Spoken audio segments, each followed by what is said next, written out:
கர்த்தருக்கு ஸ்தோத்திரம். எனக்கு ஊசாங்கிற கேரக்டர் குறித்து பேசுகிறதுக்கு தேவன் கிருபை செஞ்சுருக்குறாங்க.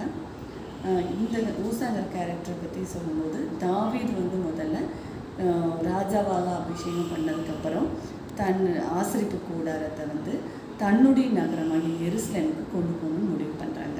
அப்படி கொண்டு போகிறதுக்கு ஃபஸ்ட்டு 34,000 பேரை அவர்கள் தேர்ந்தெடுத்து அப்போ ஆசரிப்பு கூடாரம் எங்கே இருக்குன்னா அபினதாபின் வீட்டில் இருக்குது. அப்போ தாவீது ராஜா என்ன சொல்கிறாங்கன்னா, முதல்ல அந்த அந்த கூடாரத்தை எடுத்துகிட்டு போகிறதுக்கு ஒரு புது ரதத்தை உண்டு பண்ணுறாங்க. அந்த புது ரதத்தின் மேலே ஏற்றி அதை தூக்கிட்டு போகணும் அப்படின்னு சொல்லி புது ரதம் உண்டு பண்ணுறாங்க. அப்போ அந்த அபினதாபுக்கு 2 குமாரர்கள் இருக்காங்க. அதில் ஒரு குமாரன் பேர் தான் ஊசா, இன்னொரு குமாரன் பேர் அகியோ. இவங்க 2 பேத்துக்கு என்ன பொறுப்பு கொடுத்துருக்காங்க அப்படின்னா, அந்த ரதத்தை நடத்தக்கூடிய ஒரு பொறுப்பு தேவன் அவங்களுக்கு கொடுத்துருக்குறாங்க. அப்போது அந்த பெட்டியை அதுலேயும் அகியோவுக்கு என்ன பொறுப்புனா, பெட்டிக்கு முன் செல்லணும். அப்போது அந்த முன் செல்லணும்.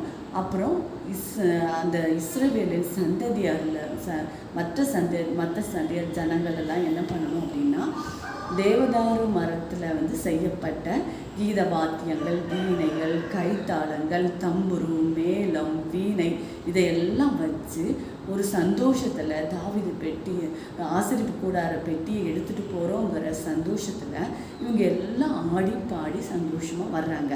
இப்படி ஆசரிப்பு கூடார பெட்டியை நடத்திட்டு ஊசா வர்றாங்க.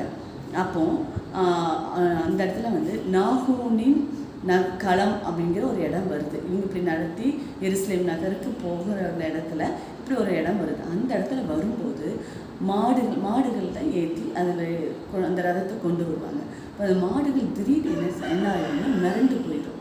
மிரண்டு போனோன்னா மிரண்டு போடும்போது என்ன ஆகும், அந்த பெட்டி அசையும். அப்போது வேறு யாரும் ஒன்றும் பண்ண மாட்டாங்க. ஆனால் அந்த இடத்துல ஊசா என்ன பண்ணிடுவாங்கன்னா, தன் கையை நீட்டி அந்த பெட்டி விழாமல் இருக்கிறதுக்கு பிடிச்சிடுவாங்க. உடனே இது தேவனுடைய பார்வைக்கு எப்படி இருக்குன்னா, ஊசா செஞ்சது கோபம், பெரிய தேவனுக்கு ஒரு பெரிய கோபம் உண்டாகி உடனே ஊசாவின் துணிகரத்தின் நிமித்தம் தேவன் அந்த இடத்துலையே அடித்து போட்டுறாங்க. அப்படி அடித்து போடும்போது அந்த இடத்துலையே கீழே விழுந்து ஊசா இறந்துடுறாங்க. இதை பார்த்ததும் தாவீதுக்கு விசனம் ஆயிடுச்சு. என்னடா இப்படி ஒரு காரியம் நடந்துருச்சுன்னு சொல்லி அந்த ஆசரிப்பு பெட்டியை எருசலேமுக்கு எடுத்துகிட்டு போகிறதுக்கு மனசு இல்லாமல் 3 மாதம் ஓபேதோமின் வீட்டில் கொண்டு வச்சிட்றாங்க. அதுக்கப்புறம் தான் அதை எடுத்துகிட்டு போகிறாங்க. அப்போ இதில் நம்ம ஊசாவோட கேரக்டர் பற்றி நம்ம பார்த்தோம். தேவன் அவருக்கு என்ன பொறுப்பு கொடுத்துருக்காங்கன்னா, அந்த ஆசரிப்பு கூடத்தை நடத்தக்கூடிய பொறுப்பு கொடுத்துருக்குறாங்க. அதுபோல் தான் நம்ம ஒவ்வொருத்தருக்கும் தேவன் ஒவ்வொரு பொறுப்பை நடத்துறதுக்கு கொடுத்துருக்காங்க. ஒவ்வொருத்தருக்கும் ஒவ்வொரு வகையான பொறுப்பு தேவன் இந்த உலகத்துலேயும் சரி, ஆவிக்குரிய வாழ்க்கையும் சரி நமக்கு கொடுத்துருக்காங்க. ஆனால் அதை ஒவ்வொருத்தரும் தேவன்கிட்ட கேட்டு பெற்றுக்கணும். எனக்கு நான் எந்த வகையில் நடத்தணும், உமாக்காக நான் என்ன செய்யணும், என்னுடைய பொறுப்பு என்ன, ஆவிக்குரிய வாழ்க்கையில் என்ன பொறுப்பு, உலகப்பூர்வமான எனக்கு என்ன பொறுப்பு நீங்கள் கொடுத்துருக்கீங்க அப்படின்னு சொல்லி கேட்டு பெற்றுக்கொள்ளும்போது தேவன் என்ன சொல்கிறாங்களோ அதை நம்ம செய்யணும், கீழ்ப்படியணும். இப்போ ஊசாவுக்கு நடத்தக்கூடிய பொறுப்பு மட்டும்தான் கொடுத்துருக்காங்க. ஆனால் இந்த ஊசா என்ன பண்ணிட்டாங்கன்னா, அந்த மாடு மிரண்டு போய் அதை தூக்குறதோ அதை இது பண்ணுறதோ எந்த பொறுப்பும் கொடுக்கல. நடத்துறது மட்டும்தான் அவங்களுக்கு பொறுப்பு. ஆனால் அவங்க என்ன பண்ணிடுறாங்க, தொட்டுறாங்க. அந்த இடத்துல தேவனுக்கு கீழ்ப்படியாமல் போயிடுறாரு. உடனே கோபம் தேவன் அடிச்சிட்றாங்க. அதுபோல தான் தேவன் நம்ம கொடுத்துருக்க பொறுப்பை நம்ம கீழ்ப்படிகிறமான தேவன் கட்டாயம் பார்ப்பாங்க. ஒவ்வொருத்தருக்கும் ஒவ்வொரு பொறுப்பு கொடுத்துருக்காங்க. அதில் நம்ம தேவன் சொன்னவாறு நடக்கிறோமா இல்லை துணிகரமாக நம்ம மீறுறோமா. இப்போ ஊசா துணிகரமாக அது செய்யக்கூடாது அப்படின்னா அது செய்யக்கூடாது தான். ஆனால் இவர் என்ன பண்ணிடுறார், அது ஒவ்வொருத்தருக்கும் அது அசைஞ்சு விழுந்தாலும் அதுக்கு தூக்குறதுக்குன்னு ஒரு பொறுப்பை கொடுத்துருக்காங்க.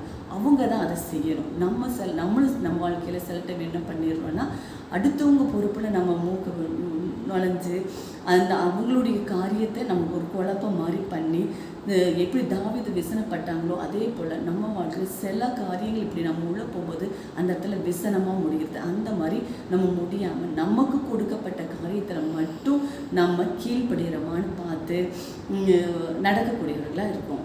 அப்போ தேவன் கட்டாயம் நமக்கு நம்முடைய ஜெபத்தை கேட்கிறவராகவும் நம்மளை ஆசீர்வதிக்கிறவங்களாகவும் இருக்காங்க. அதுக்கப்புறம் எப்படி தேவன் தாவீதுக்கு அந்த 3 மாதம் கழித்து அதை அந்த வீட்டில் இருந்தவங்க அந்த 3 மாதம் அந்த பெட்டி வச்சுருக்க இந்த ஓபேத் வீட்டில் அவங்க ஆசீர்வதிக்கப்பட்டவங்களாக மாறுறாங்களோ, அதே போல் நம்மளும் ஆசீர்வதிக்கப்பட்டவங்கள கீழ்ப்படிந்து தேவனுக்கு கீழ்ப்படிந்து நடக்கிறது மூலமாக நம்ம தேவனுக்கு அந்த கீழ்படுகிறதன் மூலமாக நம்ம ஆசீர்வதிக்கப்பட்டவங்களாக மாறுறோம். அதுக்கப்புறம் தாவீது அந்த பெட்டியை தன்னுடைய நகரத்துக்கு எடுத்துகிட்டு போகிறாங்க. அதே போல் நம்மளும் இந்த ஊசாவுடைய கேரக்டர்லேருந்து கீழ்ப்படுகிறதுனும் துணிகரமாக எதுவும் செய்யக்கூடாதுன்னும் இதன் மூலமாக யாரும் விசனப்படக்கூடாதுங்கிற காரியத்தை குறித்தும் நம்ம இன்றைக்கி அறிகிறோம். இதன் மூலம் தேவன் என்னோடு பேசுனதுக்காக நன்றி செலுத்துகிறேன். தேவனுக்கு கோடாடி கோடி ஸ்தோத்திரம்.